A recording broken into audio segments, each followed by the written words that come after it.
کہ جو ڈیولوشن ہے وہ ہمیشہ ایک اس معاشرے میں جس میں گورننس سسٹم اچھا ہوتا ہے اس میں ڈیولوشن ہوتی ہے. یہ تو میں سمجھتا ہوں کہ ڈیولوشن اس میں ضروری ہے.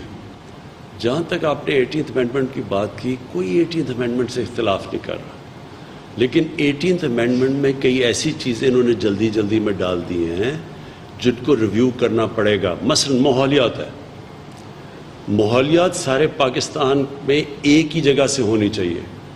اب آپ ایک صبح دریا اپنا صاف کر لیں, وہ سارا اور آپ یہاں سے صاف کر لیں, اوپر سے سارا دریا کے اندر گند آئے, آپ کے یہاں آرسنک پوائزننگ شروع ہو جائے گی کیونکہ لوگ دریا کا پانی یہاں اگر کنٹامنیٹڈ ہے. اس لیے یہ سینٹرلائز ساری دنیا میں ہوتا ہے. ہوا, اگر آپ ہوا کے اندر آلودگی پھیلا رہے ہیں تو وہ کوئی رکتی تو نہیں ہے, وہ ایک سے یہ ایک سینٹرلائز کئی چیزیں ہوتی ہیں جو اوور آل ہونے چاہیے. اور مثلاً دوائیں ہیں, ان کی اسٹینڈرڈائزیشن ہے. کیا ایک صوبے میں ایک طرح کی دوائی بکے گی, دوسرے میں دوسرے, کئی چیزیں یہ غلط کر بیٹھے ہیں. اور میں پاکستان کی نہیں بات کر رہا, ساری دنیا میں وہ پریکٹیکلی نہیں ہے. اسٹینڈرڈائزیشن ہے کھانے پینے کی چیزوں کی. اب چاروں صوبوں کے اندر اپنی اپنی اسٹینڈرڈائزیشن ہے. آ کے ایک کمپنی آ کے فیکٹری لگاتی ہے ایک صوبے میں, وہ دوسرے میں جا نہیں سکتی وہ, اور اس میں پھر پیسہ بنتا ہے ہر جگہ لائسنس میں. کئی چیزیں انہوں نے غلط کر دی ہیں. جہاں تک اختیارات ہیں وہ تو پہنچ گئے ہیں صوبوں کے پاس. صوبوں نے نیچے بلدیات میں نہیں دیے. انہوں نے سارا, جو چیف منسٹر ہے اس کے پاس وہ پاور آ گئی ہے جو کبھی کسی ڈکٹیٹر کے پاس ہو, وہ پاور نیچے دے ہی نہیں رہا. تو جو ساری دنیا میں کامیابی سے ڈیولوشن چلتی ہے وہ 3 ٹیئر سسٹم پہ چلتی ہے, یا 2 ٹیئر میں پھنس گئی ہے جا کے, وہ ادھر سے تو ادھر چلے گئے. اس میں کئی چیزوں کے اوپر آپ کو فائن ٹیون, کوئی بھی دنیا میں سسٹم ہوتا ہے اس کا مسلسل ریویو ہوتا ہے. کئی چیزیں 18th امینڈمنٹ میں, اور لیکن جو سب سے بڑی بات یہ جو NFC ایوارڈ ہے, یعنی یہ کیسا سسٹم بنایا ہے کہ جب فیڈرل گورنمنٹ اپنے سارے صوبوں کو پیسے دے دیتی ہے, ڈیفنس دے دیتی ہے, قرضے کی قسطیں, وہ تو سارا کامن چیزیں ہیں سارے صوبوں کے اندر, تو فیڈرل گورنمنٹ 700 ارب روپے کے خسارے میں چلی جاتی ہے. باقی سارا بجٹ قرضے لے کے کرتی ہے. یہ پریکٹیکل نہیں ہے, اس کے اوپر ڈسکشن کی ضرورت ہے. اس کا یہ نہیں مطلب کہ ڈیولوشن کو کوئی پل بیک کر رہا ہے. کئی چیزیں جو 18ویں ترمیم میں انہوں نے جلدی کی ہیں اس کے اندر پرابلمز آ رہے ہیں, اور ان پرابلمز کو سارے صوبے بیٹھ کے ڈسکشن کر کے ان کو ٹھیک کر دیں. یہ اس کو غلط تاثر دیا جا رہا ہے کہ جناب وہ دیکھیں جی وہ واپس پاور لینا چاہتی ہے. غلط بات ہے. انوملیز ختم کرنا چاہتے ہیں اس میں سے.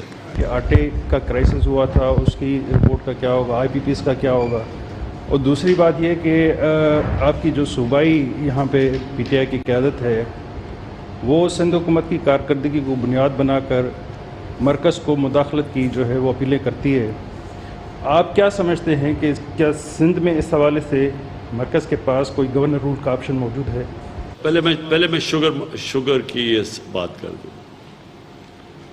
اس ساری شوگر رپورٹ کے اندر کیا چیز سامنے آئی ہے؟ سارے دونوں پولیٹیکل پارٹیز کی جو پولیٹیکل ایلیٹ ہے وہ ساری شوگر ملز میں چلی گئی ہے, اور وہ جو ساری جو پالیسیز گورنمنٹ کی وہ ہائی جیک کر بیٹھی ہے, جس کو ایلیٹ کیپچر کہتے ہیں. 4 سالوں کے اندر 4 سالوں میں 29 ارب روپے کی سبسڈی لی ہے انہوں نے, اور ٹوٹل ٹیکس 80 شوگر ملز نے 9 ارب روپیہ دیا. یعنی اس سے زیادہ ظلم کیا ہو سکتا ہے کہ عوام کے پیسے پہ چل رہی ہے, ٹیکس وہ ہی دے رہا ہے. گنے والوں کو جو ساری رپورٹ کے اندر آیا ان بیچاروں کو پیسے نہیں دیتے, جو محنت کا سارا وقت کام کر کے تو جا کے کھڑا ہوتا ہے اس کو پیسے سال تک پیسے نہیں دیتی. 180 روپیہ فکس ہوتا ہے, ان کو کٹوتی کر کے 140 روپے وہ بھی پیسے مار جاتی ہیں. پھر انہوں نے شوگر سٹاکس رکھے ہوئے ہوتے ہیں, ان کے اوپر سٹا کھیلتے ہیں, پھر ایکسپورٹ کے نام پہ ریبیٹ لیتے ہیں, وہ چینی یہیں بک جاتی ہے, اسے سیلز ٹیکس بھی بچا لیتے ہیں, اسے بلیک کا پیسہ بھی وائٹ. یعنی اتنا بڑا سکیم اس کے اندر نظر آیا ہے. اور سب سے بڑی چیز کیا نظر آئی ہے کہ جو ریگولیٹرز تھے, مثلا SECP تھی, مثلا FBR ہے, مثلا کمپٹیشن کمیشن, یہ ساروں کو کیپچر کیا ہوا تھا انہوں نے, وہ ان کے ساتھ ملے ہوئے تھے کیونکہ وہ سارے تکڑے لوگ تھے. تو یہ جو پولیٹیکل ایلیٹ نے شوگر महंगी चीनी बेची जाती है पाकिस्तान में दुनिया से, उसकी क्वालिटी भी ठीक नहीं होती, सब्सिडीज भी गवर्नमेंट से लेते हैं, गन्ने वालों को भी पैसा नहीं देते, अवाम महंगी चीनी लेती है, उसके अलावा जो गवर्नमेंट है उसके टैक्स भी चोरी करते हैं। और ये क्यों नहीं उनको पूछ सकता कि वो सारे पावर में बैठे हुए हैं। जो भी अब इन्होंने जो केस किया लाहौर हाई कोर्ट पे, इस्लामाबाद हाई कोर्ट में, कभी आज तक सुना है कि एक कमीशन की रिपोर्ट के ऊपर स्टे ऑर्डर मिल जाए? ये कभी किसी ने तसव्वुर कर सकते हैं? वो तो कमीशन की रिपोर्ट है, आगे तो एक्शन लेना है नैब ने, FIA ने, उनकी फाइंडिंग्स के ऊपर कुछ कहें। आपने इंक्वायरी के ऊपर कैसे, चीनी 26 रुपए महंगी हुई है, इंक्वायरी करवाई गवर्नमेंट ने, उसकी रिपोर्ट आ गई, उसके ऊपर स्टे ऑर्डर क्या? ये इनकी ताकत है।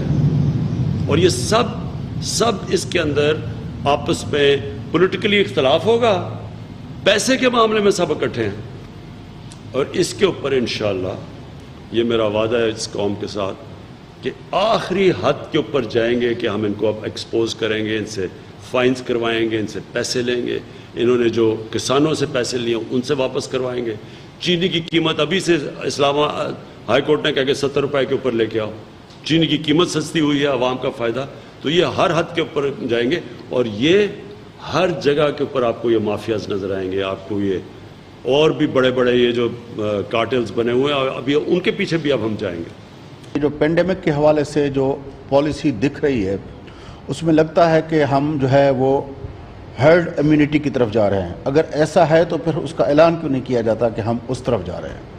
मेरा सिर्फ पॉइंट ये है कि ये जो आप कोरोना की बात कर रहे हैं, इस पर मैं सिर्फ आखिरी बात करता हूँ। देखिए, कोरोना जो है इसके ऊपर मैं फिर से ये कहूँगा कि जो पाकिस्तान ने इसके ऊपर कदम उठाए हैं, मेरे ख्याल आप दुनिया में किसी भी हेड ऑफ स्टेट्स की स्टेटमेंट्स देख लें, वो कभी कुछ कहते थे, कभी कुछ कहते थे। जो डोनाल्ड ट्रंप की सुन लें, बोरिस जॉनसन की सुन लें, आप मेरी पहले दिन से आज तक स्टेटमेंट देख लें, कभी उसके अंदर कोई तजाद नहीं आया। वजह ये है कि हमने NCOC बनाई, हमने डॉक्टर्स बैठाए, हमने पहले दिन से इसके ऊपर मुसलसल सारी दुनिया को स्टडी किया, अपने मुल्क को स्टडी किया, इसलिए हमारी कंसिस्टेंसी स्टेटमेंट में थी और इसलिए हमने अपने मुल्क को बड़े अजाब से बचाया जो आज हिंदुस्तान फंस गया। अगर मुझे जो सारे उन्होंने प्रेशर पहले 2-3 हफ्ते में डाला कि जी आप भी सिंध वाला पूरा लॉकडाउन कर दें मुल्क को, जो बिलावल भुट्टो लगे हुए थे लॉकडाउन, बिलावल भुट्टो को तो पता ही नहीं बेचारे गरीब लोग रहते कैसे हैं। उन्होंने तो कभी कच्ची बादी में जाके देखा ही नहीं। लॉकडाउन के अंदर 10 आदमी एक कमरे में, वो लॉकडाउन आप क्या करेंगे उनको तो पता ही नहीं सोशल डिस्टेंसिंग। गरीब लोग वो तो अपने बिलावल हाउस में लॉकडाउन हो जाओ तो बड़ा आसान है, खाना भी मिल रहा है। उनको तो ये नहीं पता कि जब आप लोग एक बंद करते हैं, एक सारी इकॉनमी बंद कर देते हैं, गरीब आदमी तो मर जाता है उसमें, जो हिंदुस्तान में हुआ है। तो वो मैं क्रेडिट लेता हूँ, मैंने पहले दिन से कहा कि गरीब आदमी को हमने बचाना है क्योंकि वो कुचला जाएगा इसके अंदर।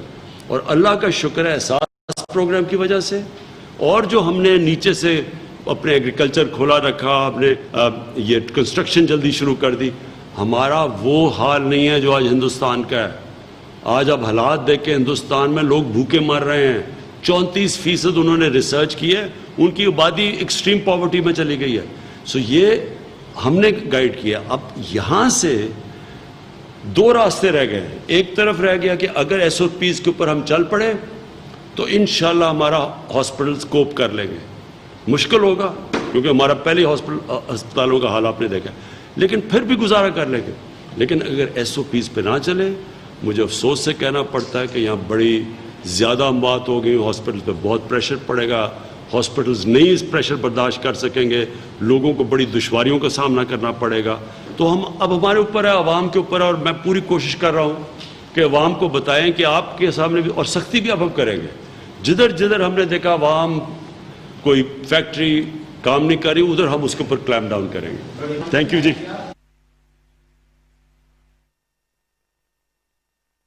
ने मीडिया से गुफ्तगू की है। सहाफ़ियों से गुफ्तगू करते हुए वज़ीर-ए-आज़म का कहना था कि इस वक्त जो लॉकडाउन की सूरत हाल है, बहुत पहले बता दिया था, कोरोना के हवाले से बिल्कुल कन्फ्यूजन का शिकार नहीं। कुछ तहफ़्फ़ुज़ात हैं जो 18वीं तरमीम के हवाले से हैं। 18वीं तरमीम में बहुत से ऐसे शोबे हैं कि जिन पर बहुत से तहफ़्फ़ुज़ात हैं, उनको दूर होना चाहिए।